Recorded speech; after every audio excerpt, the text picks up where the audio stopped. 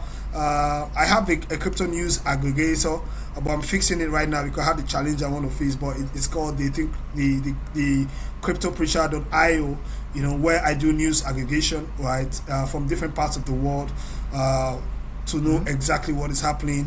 So I'm just about the information and dissecting it to the average person, because a lot is happening in crypto real time.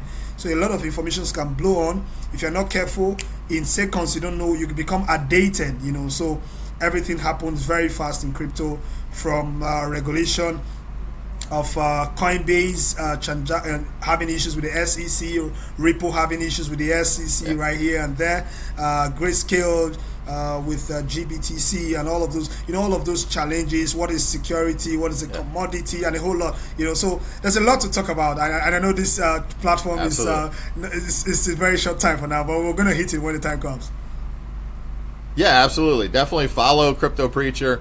Look at what he's doing. It's important to stay informed of what's happening in this space and know what's going on. I mean, we don't have much time to talk about it, but just look at what happened recently with, Cointelegraph, a fake news announcement about ETF being approved, and all of a sudden you saw Bitcoin price skyrocket. I think that's a sneak peek of what's coming, and that's because people are waiting for the news to show that we're reaching more mainstream adoption.